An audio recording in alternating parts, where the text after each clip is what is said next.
요한복음 7장 10절에서 24절 초막절 강론. 초막절 강론이라는 것은 초막절 절기 때 예수님이 예루살렘에 올라가서 많은 사람들에게 강론했다, 가르쳤다, 그 말이죠. 요한복음 7장의 배경은 유대 절기 중 하나인 초막절입니다. 지난 시간에 말씀드렸죠. 지난주에 예수님의 형제들이 예수님에게 이렇게 말하죠. 유대로 올라가자. 왜 시골에 있느냐? 큰 도시 가서 마음껏 전해라. 이렇게 권유했지만 예수님은 형제들에게 너희는 명절 되면 올라가. 나는 아직 아버지의 때, 내 때가 안 되었기 때문에 올라가지 않겠다. 이렇게 말씀을 하셨죠. 그래서 우리가 하나님의 때가 무엇인가? 그래서 크로노스와 카이로스에 대해서 말씀을 드렸죠. 자, 오늘 말씀은 예수님께서 비밀리에 예루살렘으로 올라가셔서 유대인들에게 강론하시는 내용입니다. 비밀리에 올라가시는 예수님이죠. 자, 10절에서 13절 본문 읽겠습니다.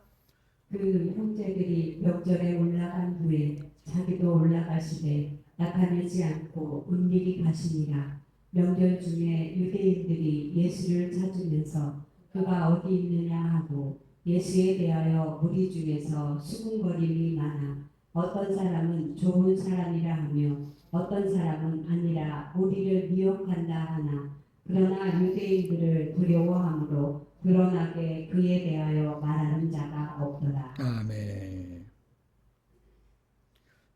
자, 형제들이 예루살렘으로 올라가자고 했을 때는 거절했어요. 그런데 예수님이 혼자 조용히 비밀스럽게 올라가신 거예요. 어찌 보면 예수님의 언행 일치가 문제인 것 같죠. 아니, 뭐 안 간다고 그랬다가 가셔. 아니, 제자들이 동생들이 가자 그랬을 때 가면 되시지. 왜 안 가셨다가 또 슬그머니 혼자 가셔? 그렇게 문제인 것 같지만 전혀 그렇지 않습니다. 왜 그러냐면 예수님께서 사람의 권유나 요청이 아닌 하나님의 때에 따라서 행동하시는 분임을 나타내시는 거예요. 얘기했잖아. 나는 너희들이 가자 그래서 가고 너희들이 있으라 그래서 있는 사람이 아니고 나는 내 아버지의 때에 맞춰서 움직이는 사람이야. 제자들과 같이 이렇게 무리를 지어서 올라가면 눈에 띄잖아요. 그러면 금방 문제가 터질 수 있어요. 왜?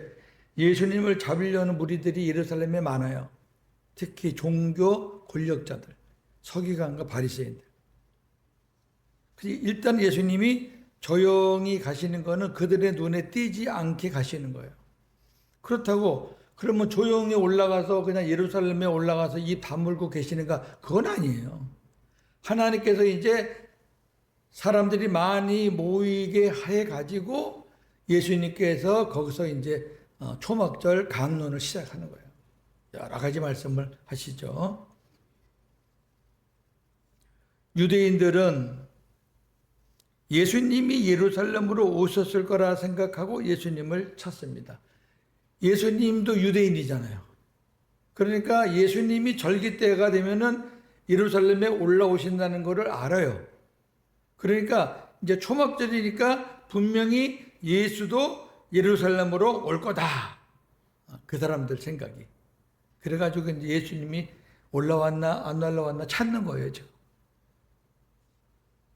근데 성경에 보면은 유대인이라고 이렇게 나와 있으니까 조금 구분이 필요해요.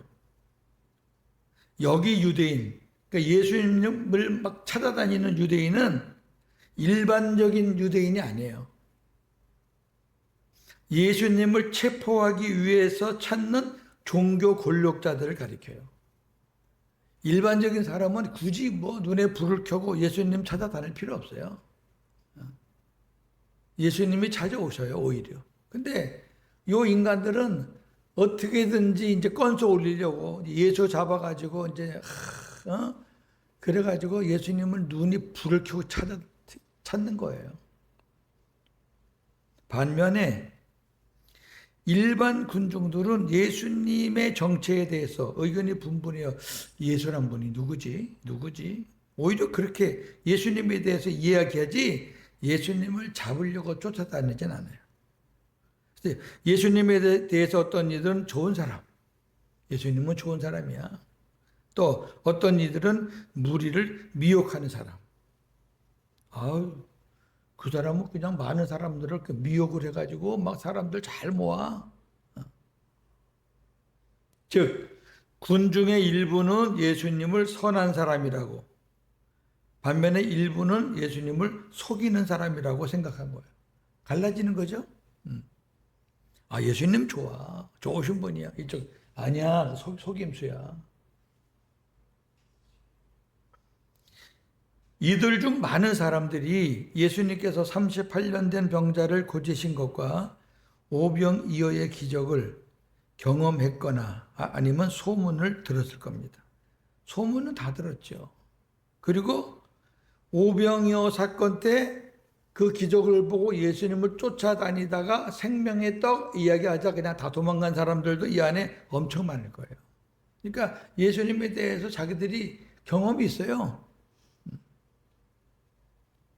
근데 이들이 예수님을 찾아다니는 이유는 그때 우리 말씀드렸지만 그분을 믿고 따르려는 것이 아니고 예수님이 행하시는 신비한 기적을 더 경험하고 싶고 그리고 예수님을 통해서 뭔가 얻으려는 욕망 때문이에요. 그것 때문에 예수님을 따라다니는 거예요. 지금도 자신의 헛된 욕망을 경건으로 포장하고 예수님을 따르는 자들이 적지 않아요. 나는 이런 꿈을 갖고 있어. 나는 예수님께서 이렇게 해 주실 줄 믿어. 그러면 어떻게 보면 저 사람 경건하다. 야, 꿈 믿음이 좋다. 나는 생각하지도 못하는 거를 막 말하고 야, 대단하다. 근데 그 사람의 본심은 예수님을 이용해서 자기의 욕망을 채우는 거예요. 이런 사람들이 교회 안에 의외로 많습니다. 그럼에도 자기들이 수군수군 돼도 일반 군중들은 예수님에 대한 말을 드러내놓고 할 수 없었어요. 왜냐하면 유대 종교 권력자들을 두려워했기 때문에. 만약에 이 사람들이 막 드러놓고 얘기하면 이 유대 이 종교 권력자들이 신문을 해요. 잡아다가. 너 예수 봤어? 뭐 예수님이 좋은 사람이야? 너 일로 와봐. 막 이런 식으로 해서 겁이 나니까 막 드러내놓고 말을 못하고 자기들끼리 모여서 그냥 좋은 사람이야 아니야.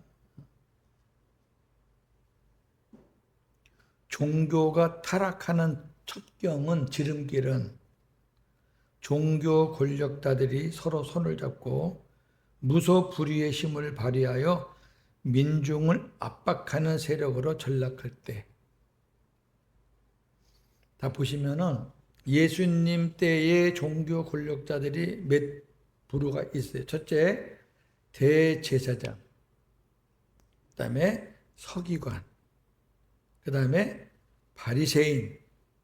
그 다음에 사두개인. 이 네 부류가 제일 많이 나와요. 그럼 봅시다. 대제사장은 하나님의 성전에서 제사를 집례하는 걸 책임지는 사람이에요. 그러니까 하나님의 성전 책임자예요. 대제사장은.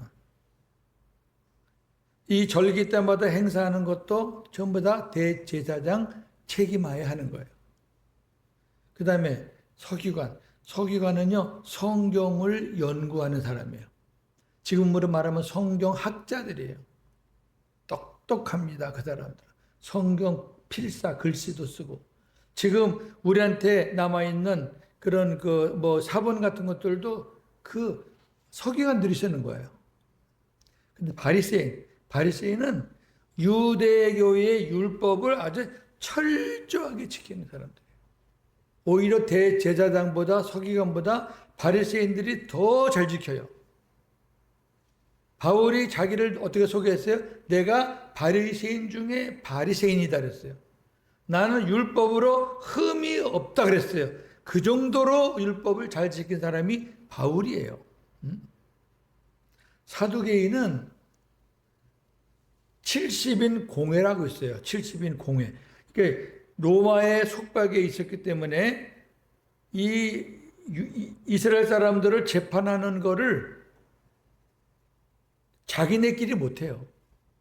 로마 사람들이 다 통치하기 때문에 로마 사람들의 허락을 받고 하는데 1차적으로 가벼운 문제들, 뭐 살인이나 이런 무서운 큰 죄는 말고 가벼운 문제들은 니네가 먼저 1차적으로 심의를 해라. 너희를 거쳐서 와라. 그래서 세운 게 산헤드린 공회예요. 70명, 대제사장 빼고 70명이니까 토탈 71명이에요. 그 중에 사두개인들이 절반이 넘어요. 즉 무슨 말이냐면은 사두개인들은 정치꾼들입니다. 이 네 부류가요, 성경 사복음서를 보면 아주 재미있어요. 어떤 때는 서로 힘을 합쳤다. 어떤 때는 서로 싸웠다. 특히 바리새인하고 사두개인은 엄청 많이 싸워요. 왜? 바리새인들은 율법을 중시하는데 사두개인들은 별로 율법에 관심이 없어요. 그러놓고 유대인들 정치하는데 관심이 있는 거니까 서로 뭐 부활이 있다 없다. 사두개인들은 부활이 어디 있어? 영생이 어디 있어? 바리새인들은 부활이 있어, 영생이 있어. 그거 싸우고 등등. 하나가 될 수 없는 사람들이에요. 그런데 예수님을 잡자, 예수님을 잡아 죽이자, 그러한 것을 의논할 때는 요 정치권, 종교권 이런 사람들이 힘을 딱 합쳐. 아, 그거는 좋다. 그거는 우리도 찬성한다. 그러면 누가 어떻게 먼저 시도해 볼래? 그럼 우리가 도와줄게. 이렇게 해가지고 예수님을 잡는 일에 요 네 부류가 하나가 됩니다. 그럴 때 이제 끝나는 거죠. 종교가 완전히 타락하는. 이번에 우리 송도에서 그 세계 기독교 대회를 했어요. 로잔 대회라고. 굉장히 그 큰 행사입니다. 거기서 결정되는 것 가지고 몇 년 동안 그 결정 사항에 따라서 각 교회를 치리하는 건데, 끝나고 나서 지금 상당히 문제가 많은 소리가 들려요. 뭐 좋은 것도 많았지만 동성애에 대해서 아마 이렇게 결정을 했던 것 같아요. 뭐 된다 안 된다 이렇게 딱 부러지게 얘기 안 하고 각 교단별로 알아서 하되 우리가 그들도 주의 사랑으로 품어줘야 된다. 그러나 동성애는 죄다. 동성애는 죄인데 그 사람들의 인권도 존중하고 그 사람들을 품어주고 모든 결정은 각 교단에 따라서 그렇게 하기로 한다. 이런 식으로 아마 결정을 했던 것 같아요. 뭐 정확하진 않아도 비슷해요. 그러니까 이제 보수교단에서 난리가 난 거죠. 근데요, 지금 세계 흐름에 동성애가 잘못됐다, 어떻게 하자, 이렇게 할 수가 없는 추세예요. 지금 미국이나 유럽 같은 선진국들은 동성애가 합법화된 나라가 많아요. 지금 우리 아시아권에도요, 대만이 합법화됐죠, 대만. 그 다음에 며칠 전에 보니까 태국도 합법화됐어요. 점점 먹어오는 거예요. 지금 우리나라도요, 해마다 국회에 올라오는 게 그거예요. 이 어떤 생각을 갖고 있는 사람들이 몰라 그 사람들이 해마다 올려요. 그럼 이제 국회의원들이 또 이제 투표하잖아요. 그러면 이제 우리 또 이제 보수주의 이런 교회, 그런 거를 안 된다. 이건 하나님 앞에 큰 죄다라고 하는 사람들이 또 전국민 서명운동 받아가지고 또 올려요. 그러면 이제 전국민 서명운동 받아서 몇 명 서명이 되면은 또 이제 그게 참고가 돼가지고 이제 보류 이렇게 된 게 지금 몇 년째인지 몰라요. 근데요, 속담에 10번 찍어 안 넘어가는 나무 없다는 듯이 그런 말이 있듯이 이것도요, 몰라요. 어떻게 될지 몰라요. 그 만약에 동성애가 합법이다. 죄가 아니다. 우리 그것도 그들 나름대로의 삶이니까 인정해 줘야 이렇게 하잖아요. 그러면 제가 지금같이 동성애는 여러분 죄입니다. 대국들이 무너진 게 다 그것 때문입니다. 이렇게 설교하잖아요. 저는 대번 그 사람들의 고소를 받고 저는 경찰서 끌려가야 돼요. 그게 무슨 거라니까요. 그걸 여러분들이 봐야 되겠어요. 제가 말씀드렸잖아요. 자기 부인이 있는데, 호적상 부인이 있는데, 남자가 자기 짝을 찾으려고요. 전 세계를 다녀요. 유럽도 가고, 뭐, 대만도 가고, 뭐, 홍콩도 가서 자기 짝을 찾는 거예요. 무슨 짝? 남성, 동성의 짝. 그 제정신이에요, 그게? 그 다 마귀 새끼들이지. 왜 목사들이 성경에 분명히 있는데 왜 이런 말을 왜 못하냐는 거지. 그 세상이 지금 만약에 전 세계가 동성애 찬양자로 말하게 들끓잖아요. 그러면 지구 전체가 멸망하는 거예요. 뭐 간단해요. 자, 큰 두 번째입니다. 14절에서 18절. 누구의 영광을 구하는가? 본문입니다. 이미 명절의 중간이 되어 예수께서 성전에 올라가사 가르치시니 유대인들이 놀랍게 여겨 이르되 이 사람은 배우지 아니하였거늘 어떻게 그를 아느냐 하니 예수께서 대답하여 이르시되 내 교훈은 내 것이 아니요 나를 보내신 이의 것이니라. 사람이 하나님의 뜻을 행하려 하면 이 교훈이 하나님께로부터 왔는지 내가 스스로 말하는지 아니라. 스스로 말하는 자는 자기 영광만 구하되 보내신 이의 영광을 구하는 자는 참되니 그 속에 불의가 없느니라. 아멘. 자, 오늘은 이 부분이 굉장히 중요해요. 자, 초막절은 8일 동안 진행돼요. 6월절, 맥추절은 7일, 초막절은 8일. 요 초막절 중간 기간이니까 뭐 4일째 되는 날인지 5일째 되는 날인지 그건 모르겠어요. 성경에 중간 기간이라 그랬어요. 예수님께서 예루살렘 성전에서 유대인들에게 율법을 가르치기 시작했어요. 제 생각에는 초막절 1, 2 그때는 아닌 것 같아요. 왜? 사람들이 모이기를 지금 예수님은 기다리시는 것 같아요. 왜? 사람들이 많이 모였을 때 하실 말씀이거든요. 이제 오늘 말씀도 맞지만은 계속 이제 이어지는 게 초막절 때 말씀드리는 건데 거기서 이제 성령이 오신다는 것도 예언하는 거고 그렇거든요. 그러니까 아마 절정에 올라가는 4일째나 5일째나 6일째나 그럴 때가 아니겠는가 싶어요. 이 가르침으로 인해 예수님이 어떤 분이라는 것이 아주 분명하게 드러납니다. 이걸 우리가 예수님의 정체성이라고 그래요. 정체성은 뭐예요? 저 사람이 도대체 어떤 사람이야? 고윤재 목사의 정체성은 뭐야? 고 목사의 신학은 어떻고, 고 목사의 중심은 어떻고, 고 목사의 삶은 어떻고, 도대체 저 사람은 어떤 사람이야? 그게 정체성이에요. 예수님의 가르침이 범상치 않으셨기에 유대인들이 많이 놀라워합니다. 아니, 나사렛, 그리고 형제들도 있고, 뭐, 목수하던 물론 개중에는 오병이어 사건을 행하셨던 분, 뭐 다 의견이 분분하겠죠. 또 놀라요. 왜? 너무 자기들이 들었던 뭐 서기관들에게 들었던 그런 내용하고는 틀리니까 놀라요. 이렇게 얘기합니다. 이 사람은 배우지 않았는데 어떻게 그를 알지? 그러니까 예수님이 배우지 않았다는 것을 말할 수 있다는 얘기는 예수님이 어디서 어떻게 살았다는 것을 조금 아는 사람들이에요. 아니 목수의 아들로 쭉 자랐는데 저 사람이 누구한테 랍비한테 배운 적도 없을 텐데 어떻게 저렇게 유식하지? 그러는 거예요.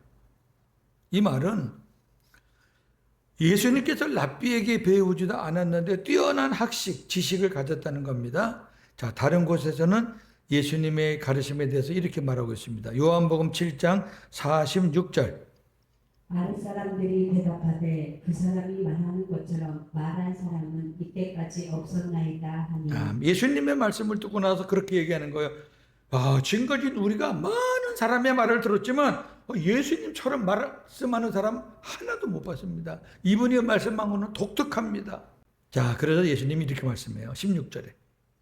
내 교훈은 내 것이 아니라 나를 보내신 이의 것이다. 자, 이제 복음이죠. 내가 너희들에게 지금 말하고 있는 거는 내가 뭐 배워서 말하는 게 아니야. 내가 뭐 생각해서 말하는 거 아니야. 내가 뭐 연구해서 말하는 거 아니야. 나를 보내신 분이 나에게 말씀을 전하라고 그래서 하는 거야?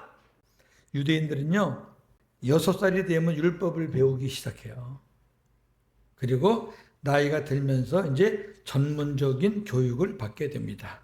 그러나 예수님은 세상 교육이 아니라 하나님으로부터 가르침을 받고 사람들을 가르쳤어요. 하나님으로부터 가르침을 받고 사람을 가르친다라는 말씀을 이미 신명기서에 이언을 해놨어요. 모세가. 자, 신명기 18장 18절. 내가 그들의 형제 중에서 너와 같은 선지자 하나를 그들을 위하여 일으키고 내 말을 그 입에 두리니 내가 그에게 명령하는 것을 그가 우리에게 다 말하리라. 아멘. 하나님께서 모세에게 계시를 줬어요. 모세야, 이걸 기록해.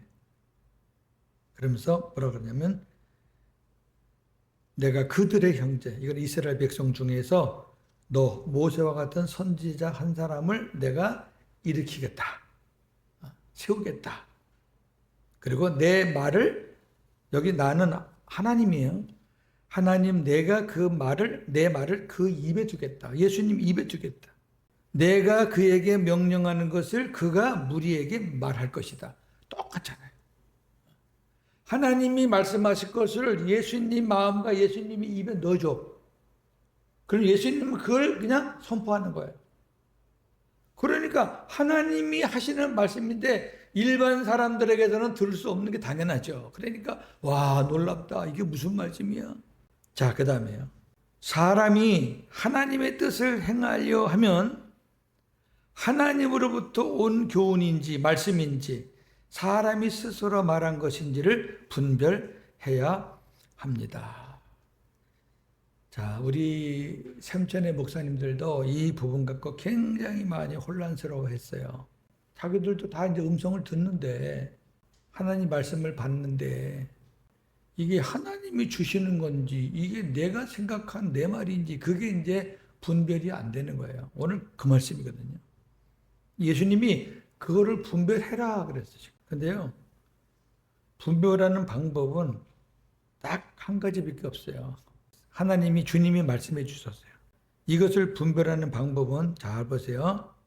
스스로 말하는 자는 불의한 마음으로 자기의 영광을 구하고 하나님께로부터 받은 말씀을 전하는 자는 참된 마음으로 하나님의 영광을 구합니다. 요거예요. 자, 어느 누가 하나님의 음성을 듣는다고 해요. 하나님으로부터 계시의 말씀을 받는다고 해요. 근데 그걸 가지고 돈벌이를 해요. 그거는 절대 하나님이 주신 말씀이 아니라 그 말이에요. 하나님이 주신 것 가지고 지 돈벌이를 해. 그래서 뭐 예언한다는 사람들 앞에는 막 목사 사모들이 줄을 지고 서 있어요. 전부 다 손에 봉투 하나씩 들고. 그걸로 구분하라는 거예요. 하나님이 주신 말씀을 선포하는 사람은 절대 그런 거 구하지 않습니다. 이윤세 목사님, 우리 홍사모님, 고윤재 목사가 여러분들에게 뭐 기도해주고 축복해주고 돈 달라 그럽니까? 그럼 그건 가짜예요. 그리고 우리가 기도하는 것이 율법적인 기도입니까? 사람들은 자꾸 율법적인 걸 알아봐 달라고 기도를 요청해요. 이거 망하겠어요? 안 망하겠어요? 이거 힘들겠어요? 안 힘들겠어요? 우리 자식이 이렇게 아픈데 살겠어요? 죽겠어요? 하나님은 그런 거 답 안 해요. 여러분들이 기도 제목을 요청했다가 우리 목사님 사모님한테 답을 듣고 나서 실망하시는 분들이 계실 거예요. 왜? 자기가 원하는 답이 아니거든. 근데요, 복음 사역자들이 만약에 율법적인 답을 하잖아요. 그건 전부 다 올무예요. 다 걸려 넘어집니다. 왜? 그대로 안 되면 다 걸려 넘어지는 거예요. 그래서 그대로 안 되잖아요. 쫓아가서 그때 돈 좀 내놔 그러는 사람도 있어요. 네가 말한 건 다 거짓말이잖아. 하나도 안 됐어, 예언이. 이제 우리 그런 짓은 하면 안 돼요. 절대로. 제가 우리 사모님의 그 하나님 앞에 기도하시고 그 기도하시는 거를 제가 아멘으로 받을 수 있는 이유는 바로 요것 때문이에요. 성경에서 말했잖아요. 분별하는 기준. 여러분 사모님이 기도해 줄 테니까 돈 가져와라 그럽니까? 안 하잖아요. 근데 주시는 하나님의 응답은 우리가 율법 시대 때 받았던 그런 말이 아니에요. 내 마음 되어 살아라. 네 스스로 살지 말고 나와 함께 살자. 나를 더 사랑해라. 그게 잘 안 되면 생수를 구해라. 그러면 모든 것들 하나님이 다 알아서 해 주시는데 우리는 자기 할 건 안 하고 왜 뭔가 결과만 뭘까 이거 얻으려고. 우리 예사람교회 성도님들은 그렇게 안 하시죠. 그렇게 하시면 안 됩니다. 예수님은 오직 하나님으로부터 가르침을 받은 대로 전하셨고 하나님께로부터 받은 대로 그대로 순종했어요. 자, 요한복음 8장 28절. 예수께서 이르시되 너희가 인자를 든 후에 내가 그인 줄을 알고 또 내가 스스로 아무것도 하지 아니하고 오직 아버지께서 가르치신 대로 이런 것을 말하는 줄도 알리라. 아멘. 예수님도 그러셨는데 뭐. 예수님도 스스로 아무것도 하지 않고 오직 아버지께서 가르쳐 주시는 것 같고 말하고 살고. 그럼 저나 여러분도 우리 머리 되시는 주님이 우리 마음에 깨닫게 해주시고 가르쳐 주시고 그 다음에 말씀을 통해서 주님의 음성을 듣게 하시고 그렇게 해서 그 주님의 가르침 주시는 마음 갖고 살면은 그거는 100% 성공이에요. 왜?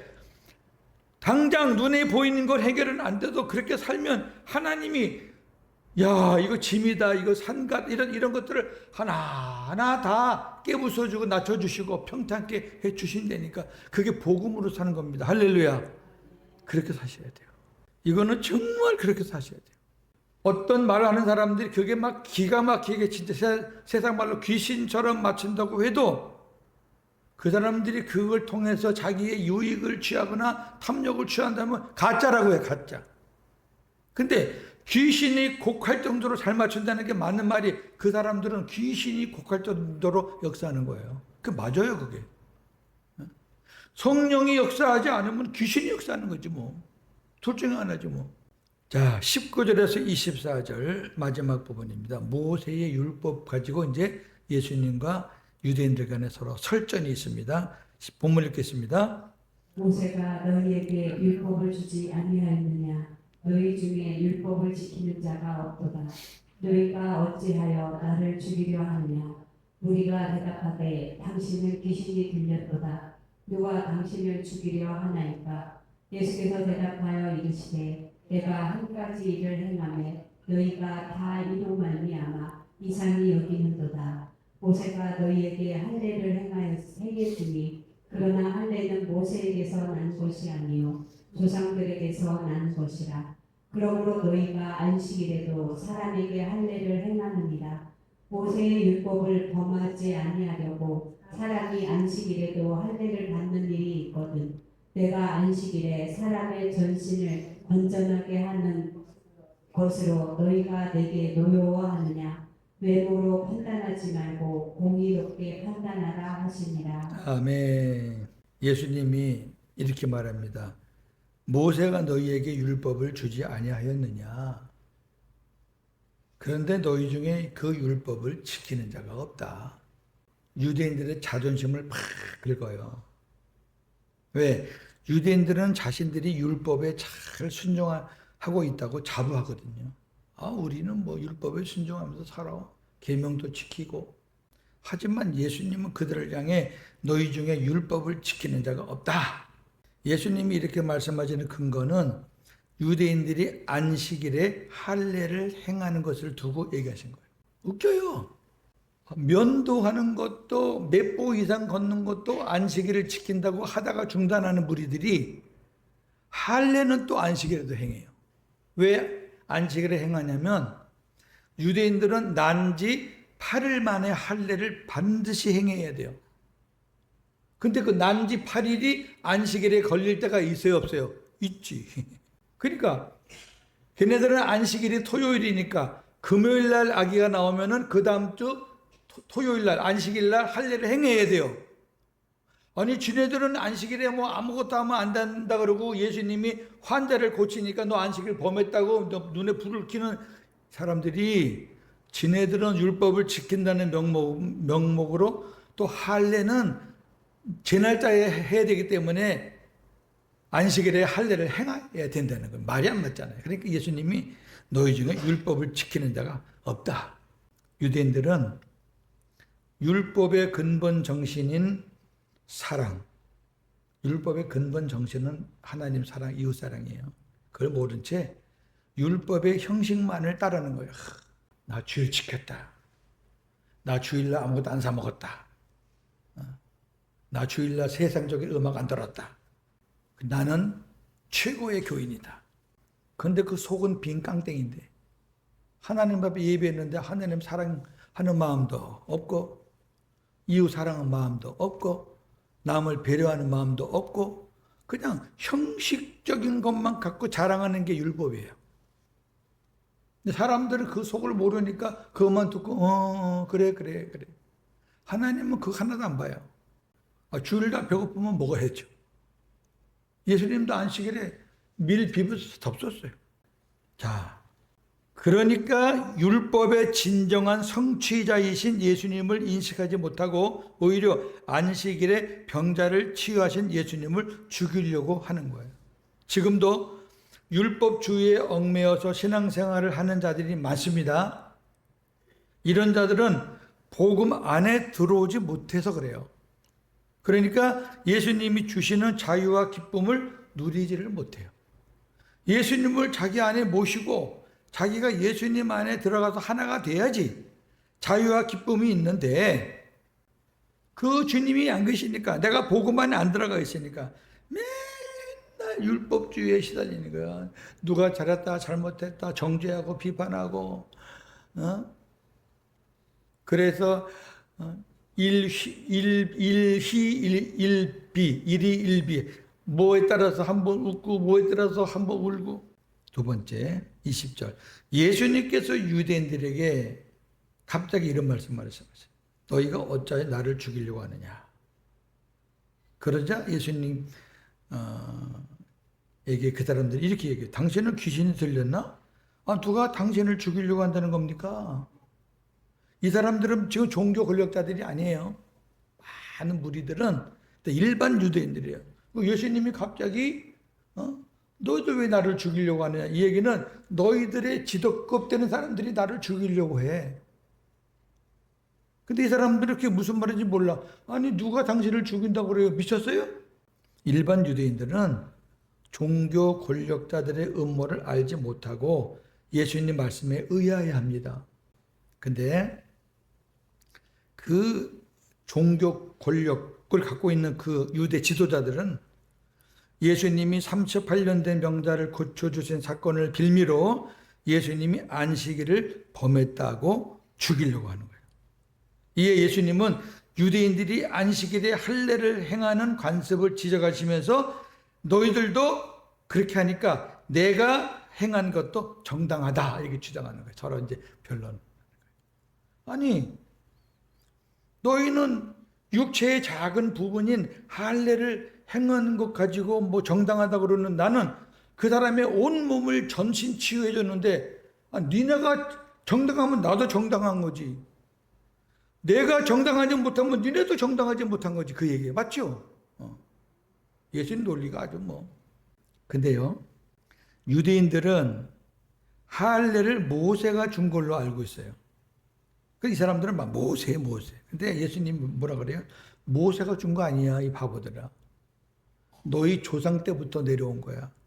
그러니까 예수님은 할례가 모세가 준 게 아니라 아브라함 때부터 이미 시작되어서 오다가 모세 때의 성문화, 글로 기록된 것 뿐이지 실질적으로는 너희 조상 때부터 온 거야.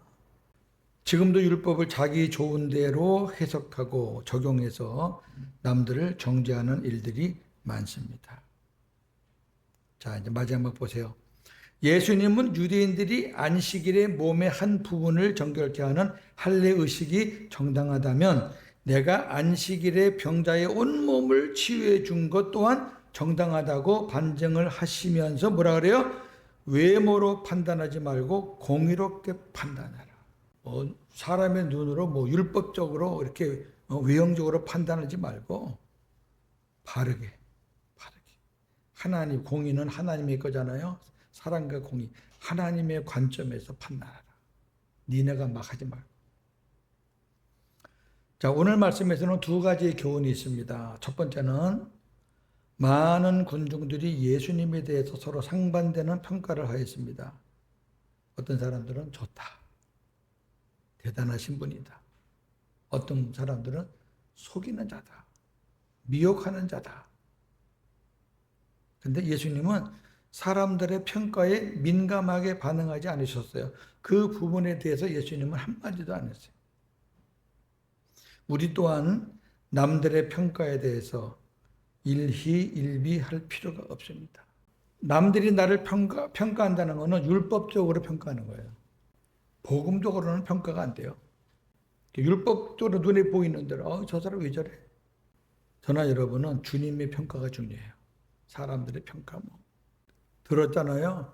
그냥 뭐 귀 한번 씩 그냥 후비세요. 그걸 또 그냥 뭐 곱씹고 앉아가지고 그게 또 마음에까지 내려와서 그게 또 병이 되고 왜 그렇게 살아요? 복음 안에 사는 사람들. 저는 여러분들은 사람의 평가에 따라 사는 사람들이 아니에요. 또 하나는 오늘 제일 중요한 말씀. 하나님으로부터 받은 말씀인지 사람이 스스로 생각해낸 말인지를 구분하는 시금석은 자기의 영광을 구하느냐 하나님의 영광을 구하느냐 이거예요. 자꾸 외형적인 거 보고 뭐 불의 사자니 전무후무한 뭐니 뭐 하면서 그 사람들의 그 안 보이는 면을 한번 보세요. 여러분 잘 못 보죠? 저는 다 보잖아요. 들리는 말, 뭐 목회자 세계에서는 뭐 다. 네. 그런 사람들 치고 나서 치부 안 한 사람은 한 명도 못 봤어요. 그럼 가짜라니까 왜 그걸 구분을 못해요? 가짜라니까. 목사가 은퇴했는데 엄청난 돈이 있어가지고 막 어마어마한 뭘 한다. 그거 가짜라니까. 그 자기가 번 거예요. 다 교인들한테 뺏은 거지. 우리 이제 그런 신앙생활을 안 했으면 좋겠어요. 지금 한국교회가 그래서 지금 다 망가지고 있잖아요. 저는 좀 넉넉하지 않게 살아도 괜찮아요. 가난해가지고 막 돈 꾸러 다니는 건 아닐지라도 그저 조금씩 나누면서 그냥 그렇게 살면 좋겠어요. 왜? 주님의 기도도 날마다 일용할 양식을 욕심 부리지 말라는 거예요. 잠언 기자도 너무 부하게 하면 죄 지을까? 너무 가난하면 또 죄 지을까? 나에게 부하지도 않고 모자라지도 않게 적당하게 주세요. 그게 복이에요. 물론 교인들은 목사님들 앞에서는 다 이렇게 좀 움츠러들죠. 근데 사탄의 지배를 받고 역사하는 목사들이 있고 성령에 의해서 역사하는 목사가 있어요. 사탄은 율법을 이용해서 거짓 목사들을 좌지우지합니다. 율법이 사탄의 무기예요. 왜? 복음이 없으니까. 그러나 하나님의 성령의 역사를 하는 종은 그분들의 무기는 복음이에요. 한 주간도 내 생각이 아닌 주님이 주시는 말씀에 따라서 복음으로 승리하는 저와 여러분 되기를 주님의 이름으로 축원합니다. 감사합니다. 하나님 주신 말씀 꼭 기억하고 우리가 누구의 말을 들어야 되나 잘 모를 때는 그 사람의 과정은 어떤가 그 사람의 결말은 어떤가 그것을 보고 너희가 분별하라. 예수님은 다른 말씀으로 열매를 보고 그들을 분별하라. 하나님의 이름을 들먹이며 자기가 받은 것이 크다고 자랑하며 하나님이 자기를 특별히 쓰신다고 광고하면서 사람들을 줄 세워놓고 자기의 욕심을 채우는 무리들 예수님이 그랬습니다. 가짜다. 너희를 속이는 자다. 속이는 자는 마귀가 속임의 왕이니까 그 놈 밑에 있는 것들이다. 한국교회가 왜 이 지경 됐습니까? 진짜 복음의 종들이 많았다면 우리 한국교회가 이렇게 안 됐습니다. 저도 예전에 그 한 몫을 했던 사람입니다. 하나님 앞에 부끄럽고 죄송합니다. 이제는 그렇게 살 수 없습니다. 아니, 내 안에 계신 주님이 그렇게 살 수 있도록 해 주시지 않습니다. 잘 분별할 수 있는 영안과 지혜를 허락하여 주시옵소서. 예수님의 이름으로 기도합니다. 아멘.